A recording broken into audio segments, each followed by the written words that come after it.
The sky over Fort Bragg hung low with clouds, thick and gray like steel wool. Wind pushed through the pine trees lining the perimeter fence, carrying the smell of gun oil, sweat, and scorched brass.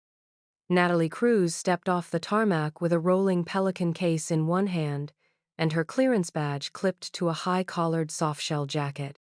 She wore jeans, hiking boots, and a calm expression that masked the storm in her stomach. She wasn't here to impress anyone. She was here for data. At 25, Natalie was already making waves in the defense tech world as the lead programmer and ballistic integration specialist on the Aegis X Rifle Optics Sistema smart targeting module designed to adapt to real-time environmental data and assist shooters with second-by-second trajectory adjustments. The Department of Defense had invited her for field validation.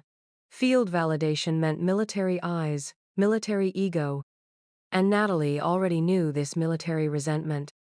As she approached the forward camp, the stares started. Not open hostility, just that calculated kind of side glance that sized you up before deciding you didn't belong. A few Marines gave polite nods. The Navy SEALs? They didn't even bother with that. Natalie set up in the tech bay, really just a dusty tent with a generator and folding table sand, started unpacking the prototype. She moved like she belonged, because if she didn't pretend, they'd never let her stay. Her presence had been requested by Commander Harrison himself, but even that wasn't armor enough against the tight-knit circle of hardened men whose blood and sweat bonded them in ways she could never emulate. By mid-morning, she stepped outside to oversee a calibration test. The SEALs were gearing up for a 300-yard timed course. Natalie stood behind the firing line, tablet in hand, watching one of them struggle with a shift in zero his shots consistently low left. She waited, respectful, until he came off the line. Then she said, gently but clearly, "Your reticle's dragging left. You've got scope creep on the mount, probably from that rough deployment last week. I can stabilize it if you give me 10 minutes. The SEAL blinked at her, then sneered. "What'd you say?" Natalie didn't waver. "Your zero is drifting. I designed the optic housing. I can fix it." Before the man could answer, a voice cut through the range air like a knife. "Miss Cruz." Senior Chief Ballard approached, sunglasses reflecting nothing but sky. His tone was cool, measured, the kind used by men who didn't have to raise their voices to command a room. "I think you're confused about your role here," he said. "This isn't a lab, and these aren't lab rats. We've got our own techs. Maybe it's best if you watch from the parking lot." Laughter stirred in the ranks behind him, muffled but unmistakable. Natalie stood very still. The wind tugged a strand of hair from her ponytail and whipped it across her cheek. Her fingers clenched around the edge of her tablet. She didn't argue. Didn't raise her voice or explain that her software had logged over 3-0 simulated kills in internal tests. She simply nodded once, turned, and walked back toward the tech tent. She didn't leave the camp. Inside the tent, Natalie sat alone. She plugged in the rifle, ran diagnostics, and calibrated the optic exactly as she'd suggested. Then she saved the changes under a local tag. Ballard, 300 fix. The optic responded instantly, recentering with surgical precision. She didn't need their permission to be useful. She just needed time. The rain never stopped for long in Fort Bragg. It came in waves, sometimes heavy, sometimes just a damp mist that made everything feel like it was wrapped in wet cloth. But for 48 hours, Natalie Cruz barely noticed it. The tech bay was a tent with one humming generator, 3 flickering overhead lights, and the ever-present smell of ozone and grease. Natalie sat cross-legged on a metal folding chair, one hand on the keyboard of her ruggedized laptop, the other adjusting the optic housing on the Aegis X prototype rifle she'd calibrated 2 days earlier. She hadn't spoken much since Ballard told her to watch from the parking lot. She didn't need to. The data was doing all the talking now. What they didn't know, what no one except her team back at DARPA really understood, was that the Aegis X didn't just help shooters. It watched them. Every trigger pull, every missed opportunity, every second spent hesitating or adjusting for winded, all got logged. Trajectory vectors, recoil rhythm, shot timing, and simulated outcome predictions were calculated in milliseconds. The system had started as a tool to reduce friendly fire and collateral damage in urban combat zones. But Natalie had added something else: a kill count. Not a body count, not real, but a virtual combat effectiveness index calculated by time on target, lethality scoring based on shot placement, and engagement decision speed. In simulated training environments, the optic created a virtual overlay of confirmed kills, approximating what real battlefield performance would look like under stress. It wasn't meant to be shown. It wasn't meant to be public. But she hadn't deactivated it. She was still refining the interface late on the second night when Chief Jake Sullivan entered the tent. Tall, lean, sharp-eyed. He was different from the others, less dismissive, more deliberate. Sarah Martinez had once told her he saw potential in people the moment they stopped trying to prove it. "We've got a live fire CQB course in the morning," he said. "I want your prototype in the field." Natalie blinked, fingers hovering over her keyboard. "You want them to use the Aegis X?" "One of them, yeah," Jake said, glancing down at the weapon. "Rig it to Hoffman. He's not thrilled, but I want the data." Natalie nodded, quickly syncing the optic and uploading the latest firmware. As he turned to leave, she added quietly, "There's an embedded tracker in the software. You'll get full performance stats." Jake didn't say anything, just tapped the doorway once as he left. The drill began at 900. Rain fell in sheets. The mock urban compound stacked cargo containers with plywood interiors came alive with the sound of controlled chaos. Boots on metal stairs, short bursts of suppressed fire, radio chatter thick with tension. Natalie stood behind a bank of monitors under a tarp beside the command tent, watching the data roll in. The Aegis X streamed footage and logs in real time. She tapped keys, tagging anomalies, watching the digital kill count tick upward slowly. Then something odd happened. The rifle used by Hoffman registered a solid +7 confirmed hits in the first 2 rooms. Clean but unremarkable. But a separate logon tagged internally as user, Devone, showed something else.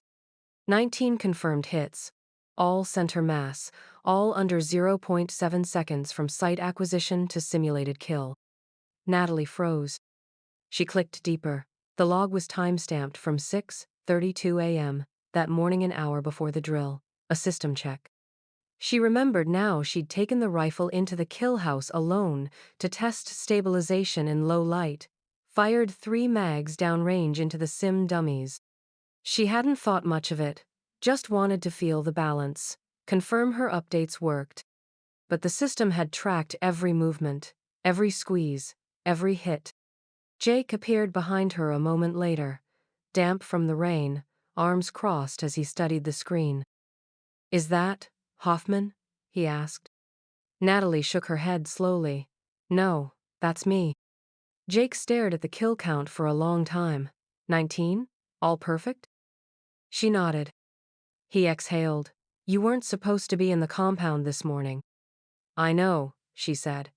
"But I wasn't training. I was testing code." "Doesn't matter," Jake said, eyes still fixed on the screen. "You outshot every man on the roster." Silence fell between them. The screen glowed softly in the damp morning light. The rifle lay in its case at Natalie's feet, still synced, still humming quietly. Its digital display blinked with one simple number. Kill count, 19. No misses, no noise, just proof. The room smelled faintly of sweat, gunpowder, and scorched coffee. A dozen men stood scattered around the command tent, arms crossed, jaws tight, their eyes locked on the monitor, displaying a paused frame of the Aegis X feed. The image was sharp, almost cinematic. A simulated paper target in mid-sway, seconds before impact, wind vectors annotated in the corner. Pulse timing, breath cycle, recoil, anticipation, everything calculated and overlaid like a blueprint for precision. Chief Jake Sullivan stood with his arms behind his back, expression unreadable. "Nobody's claiming the kill feed," he said quietly, his voice like gravel rubbed smooth. "But these shots didn't come from nowhere." No one answered. Hoffman, the SEAL who'd used the rifle during the drill, leaned forward, brow furrowed. "That's not me," he muttered. "I didn't take those shots. Those aren't even my firing positions. I never moved to that corner window." Jake tapped the keyboard. The footage rewound and played again, this time at half speed. The shooter moved through the simulated structure with calm, deliberate steps. No wasted motion, no hesitation.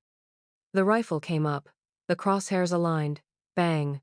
One shot, one simulated kill, then another, 19 total, each perfectly placed, not one needing a second round.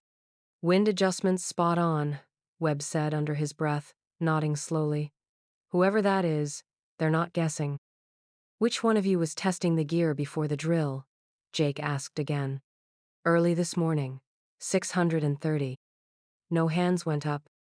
So he called her in. Natalie entered the tent quietly, rain still dripping from her jacket. Her hair was damp, cheeks flushed, tablet under her arm. She glanced around, met the silence, and felt the weight of every gaze land on her at once. "You said the rifle logs performance data, right?" Jake asked. He didn't accuse, didn't raise his voice, just motioned toward the screen. "We got a feed logged from an unknown user. Whoever it was smoked the entire kill house at record pace." Natalie didn't move at first. Then she slowly set her tablet down on the table, eyes on the screen. "That's not a glitch," she said softly. "That was me." A pause. Then, from the back, someone snorted. "You? Come on."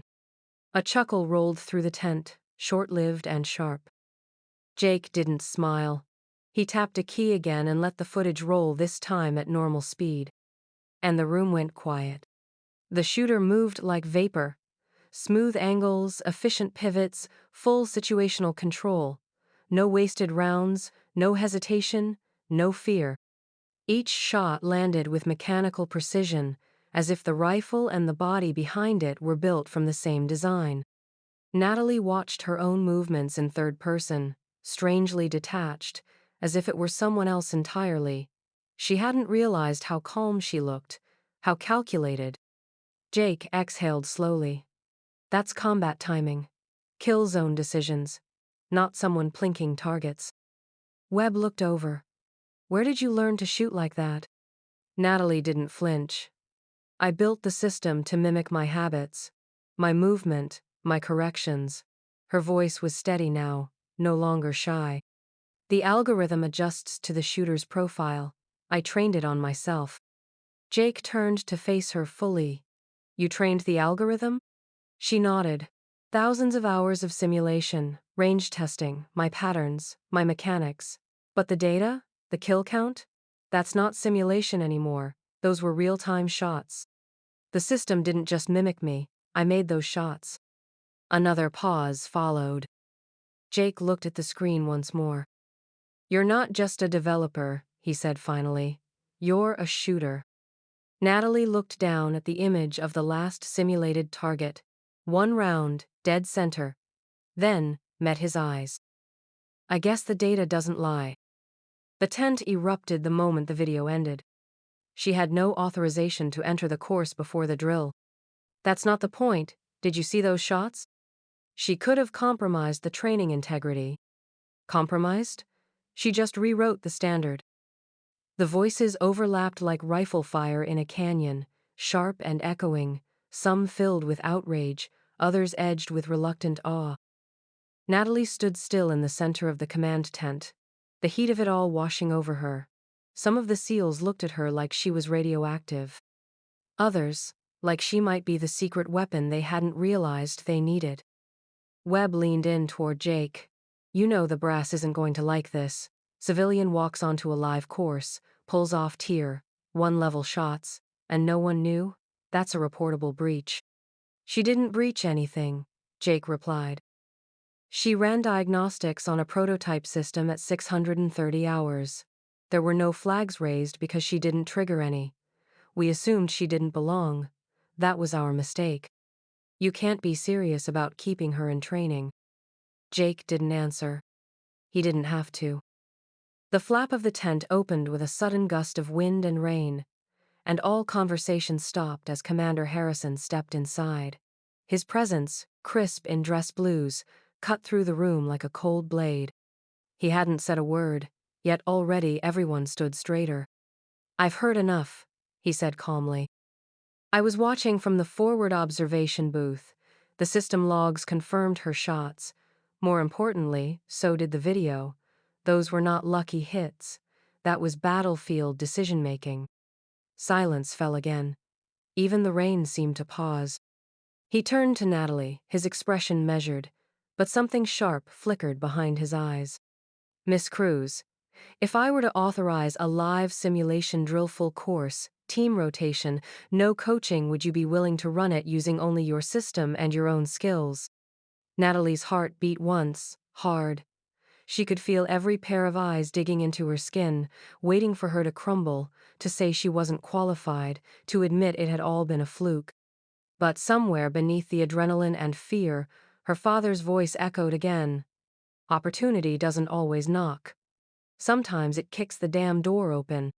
"Yes, sir," she said quietly. "I'd be honored." The order was issued. The course was reset. Rain kept falling, drumming softly on the roof of the mock urban compound, as Natalie loaded a fresh mag into the Aegis X, checked her wind flags, and stepped into the kill house alone. They watched her from every angle: cameras, scopes, glass observation windows. Some expected failure. Most expected something close to it. What they got was 37 minutes of clinical execution. Natalie moved through the kill house like she'd been born inside its plywood walls. Targets appeared, some in clusters, others in corners, windows, doorways, and she engaged each one without hesitation. Her body and the rifle became a single, fluid machine, reacting before some observers even noticed the threat. At one point, Webb leaned toward Jake and whispered, "This isn't programming. This is warfighting." By the time she cleared the final room and lowered her rifle, her breath came steady, not ragged. Her eyes stayed sharp, not glazed. And when she returned to the armory and placed the rifle back into its case, the optic screen blinked to life. Simulated kill count, 47 confirmed. The room behind the glass went dead quiet. Commander Harrison was the first to move. He stepped into the range hall, hands behind his back, and studied her, not the rifle. Her. "Natalie Cruz," he said, voice even, effective immediately. "You're no longer just our tech consultant.